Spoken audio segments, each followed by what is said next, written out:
Welcome to the Conscious Kinky Podcast, a space where identity is crafted, intimacy is practiced, and truth is spoken without apology. Sexy, intelligent, and always embodying people before kink. What listeners will take away: clarity, new ways of seeing identity, intimacy, and power without shame or jargon. Language, short, practical sentences that they can borrow to talk about boundaries, consent, and desire. Reflection, 6 guiding questions each week that encourage journaling and deeper self-study. Connection, real stories from Joshua and myself and guests showing that you're not alone in your struggles or growth. Embodiment, a 5-minute practice or micro commitment to try in your daily life before the next episode. Continuity, a clear invitation to the Tuesday Alumni Circle, where podcast ideas are turned into lived practice, creating bonds through shared vulnerability. Viewer discretion is advised. These are adult topics, 18 and over. We are not offering advice. Please seek mentorship, and this is wholly perspective-based.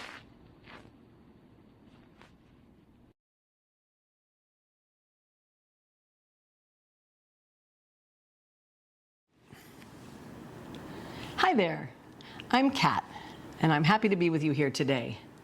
So today, I get to interview somebody that I really love.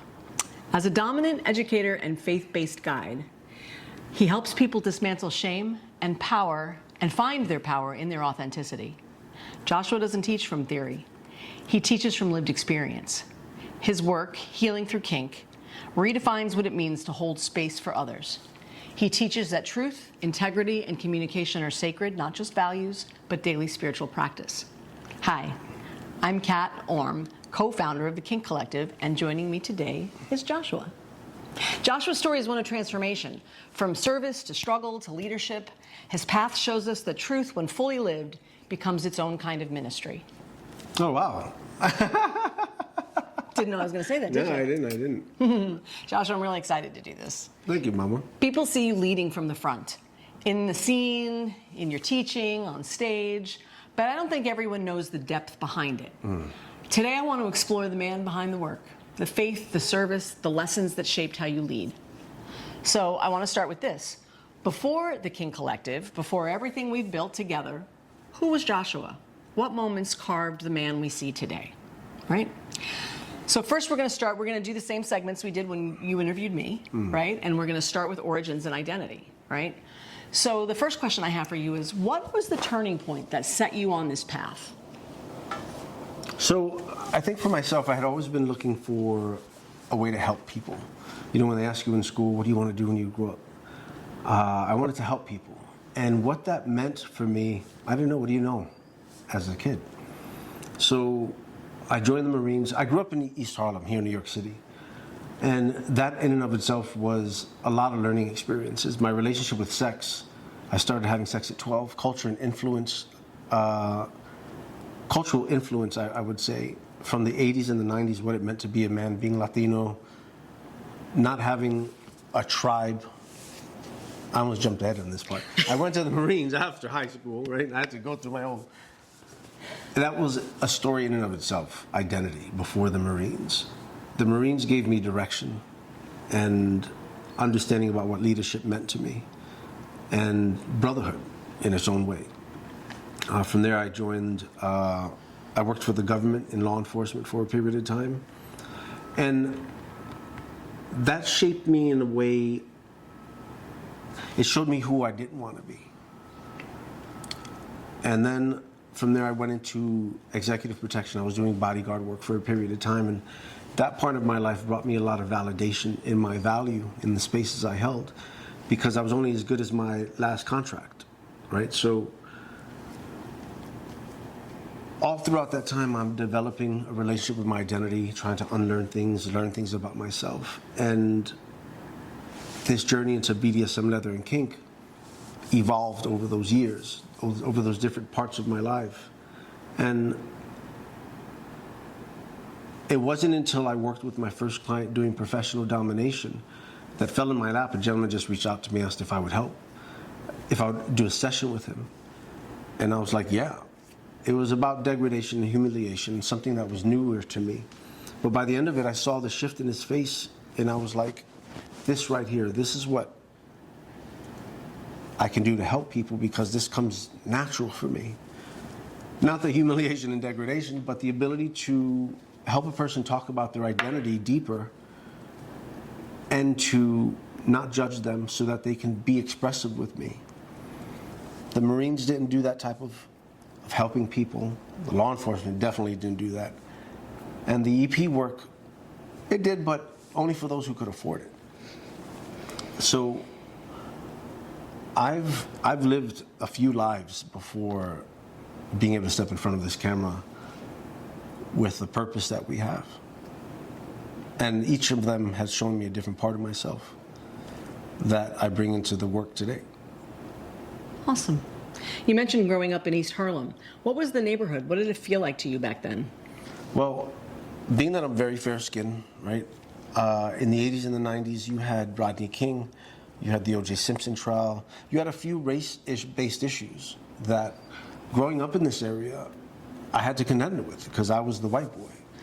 My earlier years were built on a lot of violence and self-defense.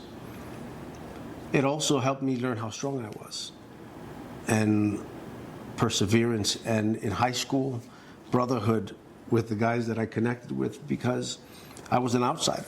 I was an outcast. They listened to metal, I listened to techno, but we weren't listening to the mainstream hip hop and the radio and watching basketball and baseball, doing the things society expected us to do. I wasn't part of that because I didn't have interest in that. So I had to find my tribe in high school. In junior high, actually, now that I think about it, wasn't so easy because I guess everyone felt like an outsider, except for the fucking popular kids. But that's okay. That's okay. So my next question was about identity and belonging. And so you spoke a little bit to that, about what that looked like for you, identity and belonging in an environment like that. So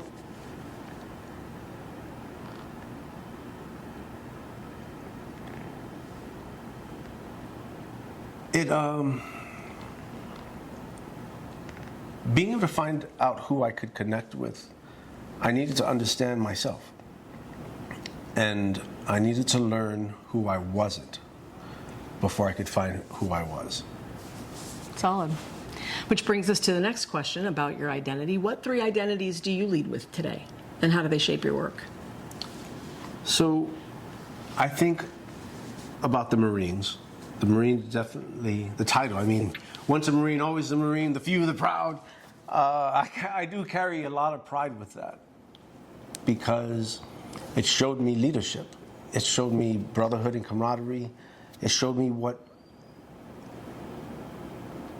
being committed to a person with your life can feel like, and that's to my Staff Sergeant Eiswert, who he was the first person I felt I could die for, aside from my kids. This is like someone outside of my family that I felt their leadership was really inspiring and supportive, and it was like I would take a bullet for that man any day. And I aspired to be like him, and to me, he's what a Marine is.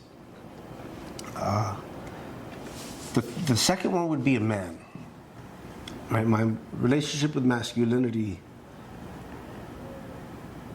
in the ups and downs and the things I've had to unlearn, the things I knew better about but couldn't embody, and then ultimately maturing into what it means to be a man. To be able to leave people with hope and inspiration, and to feel safe in front of a man, to know that I'm a safe man when people say to me, I haven't felt safe in front of a man in years. I cherish that because from all the people in my life, all the women that I've known throughout the years, it's like what men have done, what I've done before I matured, is not easy.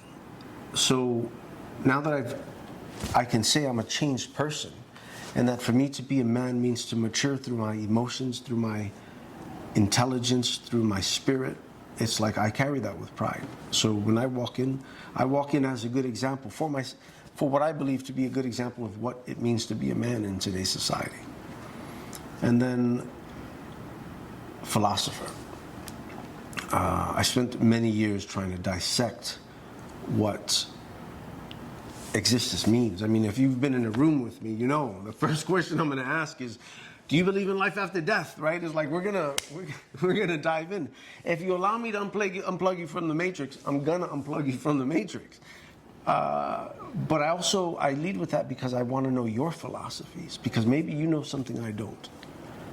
So I would say those three: Marine, a man, and philosopher. I love that. So we say people before kink around here. What does that mean in your words? So in your interview, you stole my character before credentials. But what I would like to say is, you are who you are in character before any label you carry. Right? Your character is going to tell me everything I need to know about. I don't care how skilled you are. If you're an asshole, I don't want to be in your space. I don't want to put energy into you. Right? I may provide you an opportunity to evolve from that. That comes from the emotional maturity I caught becoming an adult. But the truth of the matter is I have to give you the opportunity. Like you said, I'm going to give you enough rope either to tie me up with or to hang you yourself.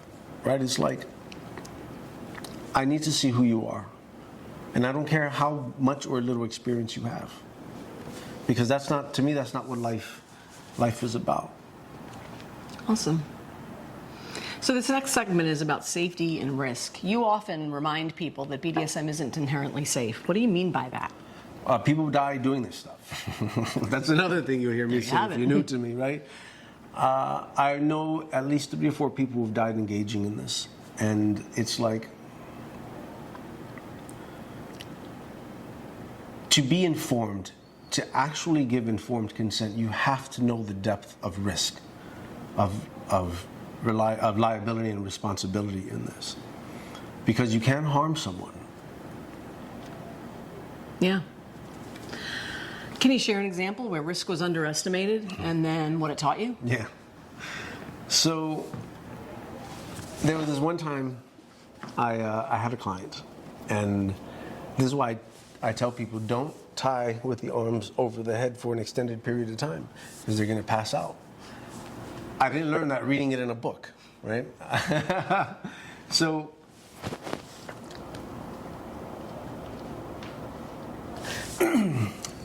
being aware of the risks, understanding that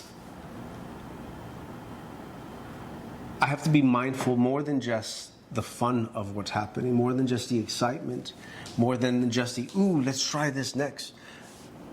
But as a leader, because I define dominance as leadership, as leading someone through these experiences, I have to take into consideration all the risks of what could possibly happen. And some of that I have learned in books, some of that I've learned in classes, but some of it wasn't taught, or I hadn't had the opportunity to learn it yet. So I like to talk about my mistakes so that people can learn from those. Right. Like the one with the person with their hand over their head. Over their head, right? Got it. What's your personal framework for vetting and discernment? Benefit of the doubt. As someone who's been judged, as someone who's been excommunicated, right? Knowing that there's a truth out there that people don't know. When I meet people, I have to lead with benefit of the doubt. I'm going to allow you to show yourself to me by giving you the space to show yourself to me. I lean into acceptance. I accept you as you are. I will meet you where you're at, and that'll tell me where you're at. I had an experience last year, the year before, where we had someone who was volunteering here, and someone told me, hey, listen, Joshua, he's a little... And they said, be careful. I says, thank you for telling me.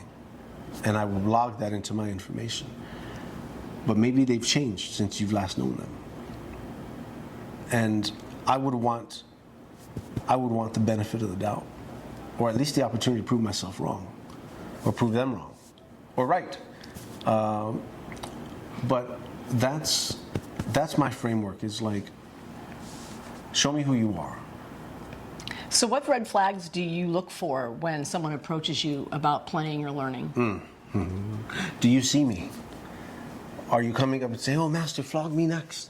Or are you actually making an introduction with me where you want to know who I am? At least make me feel like you want to know who I am, right? Let's pretend. Let's just pretend, right? Ask me my name. Pretend that I matter. But that's a big red flag. What's your intention approaching me? Are you asking me for help? Another one. When you message me asking me for free shit and I've never met you. Huge pet peeve of mine. Just so you know. But it's like the red flag is inconsideration. Right? If you're only coming to me because of what I can give you, it doesn't. That's the opposite of what people before kink is. I have to be treated the same way. Fair. So for someone listening who's brand new to kink, what's one small way that they can start practicing safer discernment? Intuition. Listen to your intuition. It's like, that's something that a lot of folks who I've spoken with have doubted or haven't developed a relationship with it. And when we talk about, like in counseling, when we talk about the choices they made that didn't bring them into alignment with who they want to be, it's like, well, what didn't you pay attention to? What red flags did you go by? And it's like, did your intuition tell you?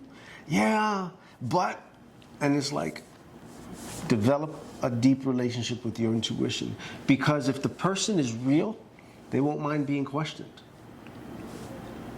Right? There's a lot of hurt people out there, and I get that. I'm one of them. Right? Where I think everyone experiences hurt and pain. Sometimes the intuition says, just ask. Right? So, intuition. Got it. So now we're at the next segment where we're going to talk about some truth and hard lessons. So which leather value do you hold on to even when it's uncomfortable or costly? The hardest one is integrity. And it's not just for the people I'm in relationships with, but it's also for myself. The parts where it pushes up against me, I feel guilt and shame for not being able to say what I mean or mean what I say. And I have to get to that truth at some point. Right? It's like, I think you were sharing before that if I did something, I'll go back to make the correction. The same works with this. It's like, I'm not going to hit 1,000. When I don't, I have to step into that part of myself and say, am I going to say it or not? Because if I don't, I have to carry that guilt and shame with me, and I don't want to carry that with me. Yeah. How about a moment where speaking your truth built walls, but still you chose to do it? It cost me intimate relationships.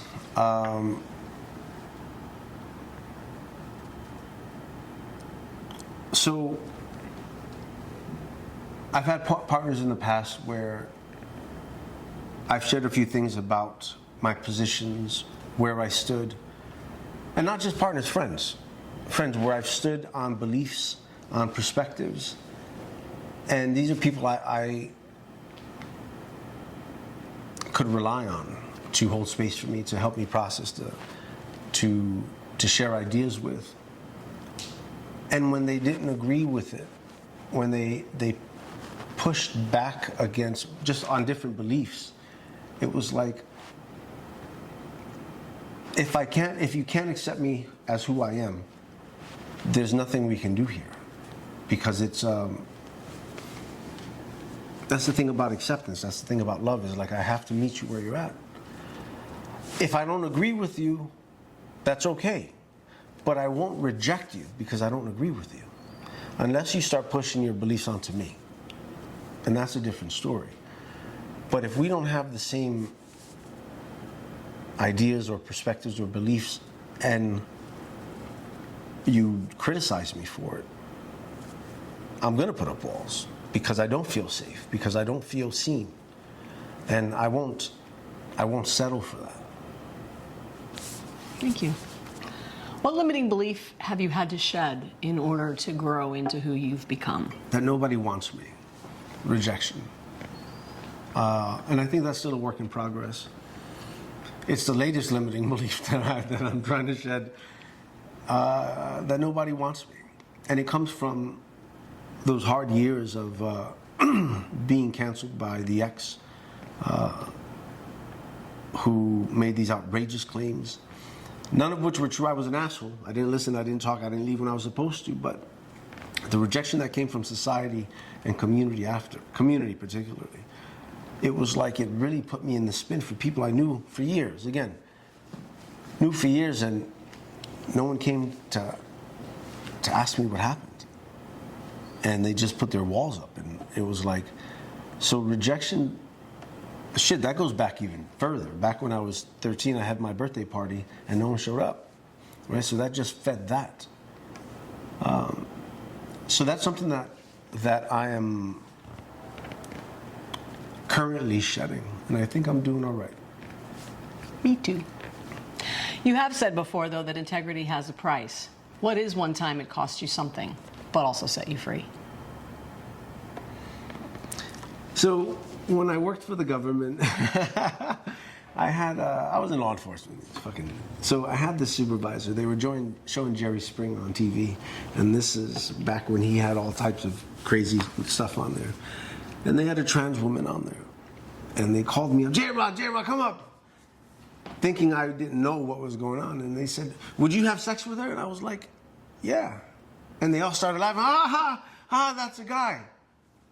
I'm like, okay. And it just got quiet.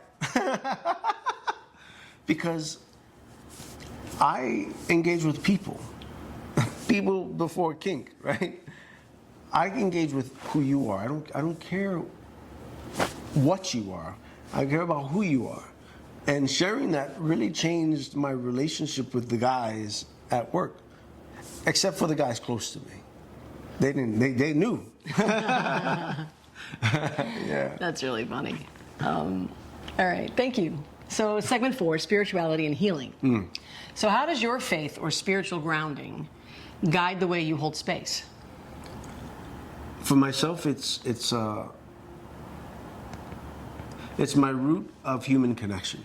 And what I mean by that is I lean into what I believe governs existence. I try to embody actions that bring me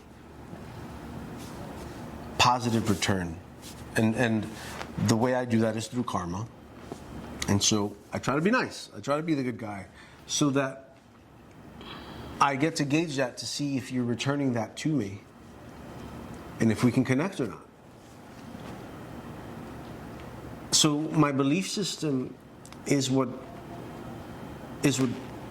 I think intuitively tells me, embodying my belief system is what intuitively tells me if I'm doing it, and I'm gonna use the words right or wrong. Right or wrong against what I believe to be true. Meaning, if I'm not telling the truth, I'm not holding space the right way. If I'm not being transparent, I'm not holding the space in the best way possible. Right? So just those two alone, they allow me to show up to be the container that a person can trust and they can feel safe with. Cool. That kind of leads us to this next question, right? Why do you think it's so important that people understand what they believe before they negotiate their identities? It makes it easier to set boundaries. It makes it easier to understand the rules that are governing the person. It provides permissions, and it gives them to place a waypoint to ask, from which they can ask things. right? So if you believe that integrity is important, you'll be able to set that boundary with the person. Listen, integrity is very important for me. I need to receive it from you. As an example of my relationship with Natalie. When we first met, I told her, I'm going to speak to you in a way that no one's ever spoken to you. I'm going to be truthful and straight up with you, and I expect the same in return. And if I feel like I'm not getting it, this just isn't going to work. So it's like, I had to set that for myself so that the person understood, in this case, Natalie understood the rules in which we were engaging in. And that was because you understood that integrity was important for you. Yeah. Because you know that's who you are. Yes. Awesome. 100%. Awesome. So then what do you mean when you say don't sacrifice identity for connection? Throughout my own years and my own choices, and then working with other people and learning about loneliness, not just from myself, but from other people's shared experiences, the red flags that we blow past, the asks that were made, the asks that were made to adapt to the situation or to connect and pair with the person. It's like people tend to lose themselves for relationships, important parts of themselves, right? So emotional and mental safety, spiritual safety is like 5 years from now, the person saying, man, if only I didn't. And it's like, that's why we talk about people before kink. Yeah. It reminds me we were talking about the other day when we said that those people that ditch all their friends when they get into new relationships, right? They ditch the rest of their lives because now they're in a relationship as if that's going to be all that they need and everything to them. And it reminded me of that. Yeah. So do you see faith and kink as opposites or as expressions of the same search for meaning? I think kink and faith they're both practices, actually. I think actually they're pretty similar, right? Is if you're practicing your faith, because you can have your faith or your beliefs but not practice them, like integrity and truth and all that stuff. So if I'm practicing my faith or my beliefs, and I'm practicing my kink as I believe it to be true, I will learn or unlearn as I'm engaging in it. So I think one feeds the other as well. I think the kink journey is fed by your belief system and how you engage in it. I like that. Thank you. Me too. All right, so we enter the next segment on leadership and repair. So as a facilitator, what boundaries do you hold to protect the space? Respect and equality. For a person to feel safe in these spaces, that's like the utmost importance. And I believe just in practice, for a person to feel they have space, they have to feel equal. So to be able to take up space, a person needs to feel like they're on the same level as everyone else. I like that. How about a time that you made a mistake and then how you repaired the trust? So with my slave karma, years ago, I was traveling with another submissive of mine, and I didn't tell Karma that I was up there with this other submissive because I didn't want her having all these crazy ideas of, oh my God, my master's doing all these crazy things. I was up there for a whole different reason, but I didn't tell her anyway, and she found out. And she was disappointed in me. And she said to me, when I see you do these things, I believe that it's okay to do them. And I have to take into consideration who she's leading, the family that she's leading, and the guidance that she's taking from me.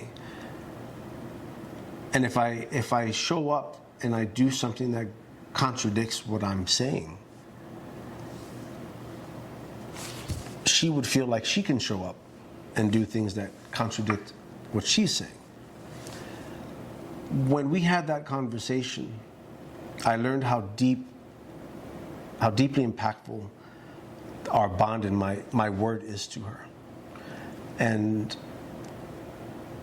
I told her, because she said, if you can't trust me, then what are we doing? So my repair was, well, then I'll have to share everything, and I'll have to lean into trusting you the same way you trust me, and leading you the same way you desire to be led. Wow, that story shows how repair can be leadership. What do you think most people misunderstand about accountability in kink spaces?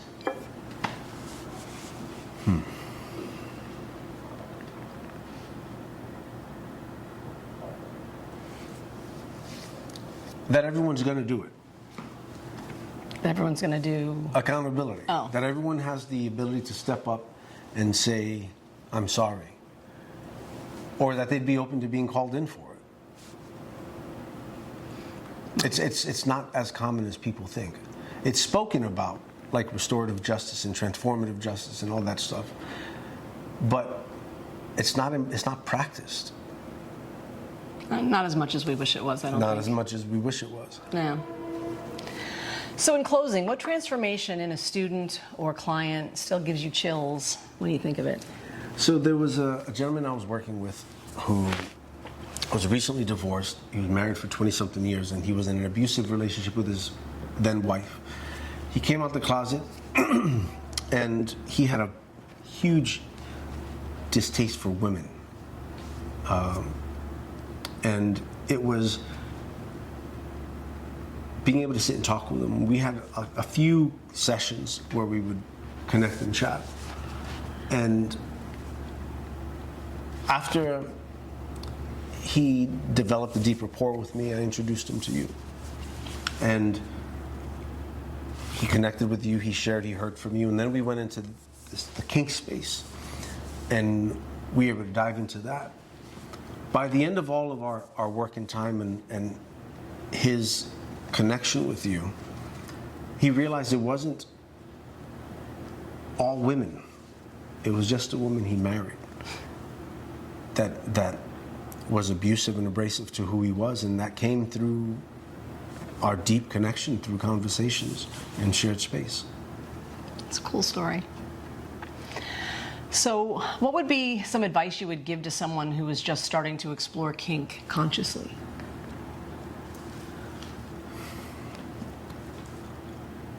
Don't change yourself for someone.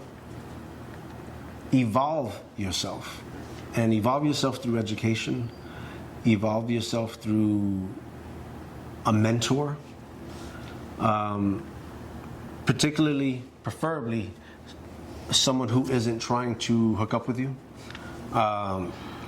Because that way you'll understand that your best interests are being kept at the forefront. Awesome. So if someone walks away from this conversation just remembering one thing about you, what would you want that to be? I really liked what you shared about I'm approachable. With all these tattoos and the mean leather look, I'm a nice guy, man. And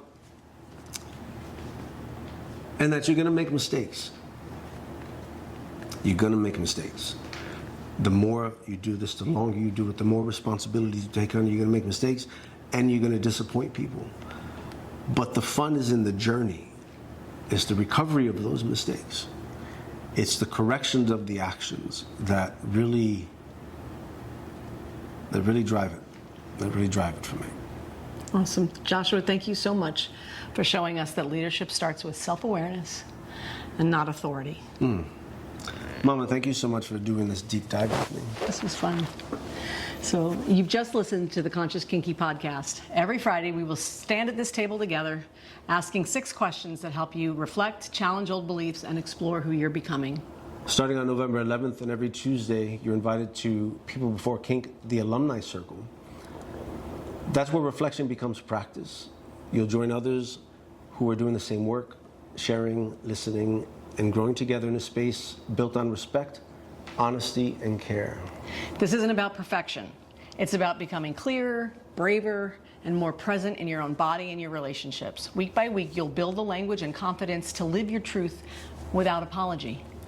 So subscribe, share this with someone you trust, and commit to one small action this week that proves who you're becoming. Because legacy isn't later, it's the choices you make today.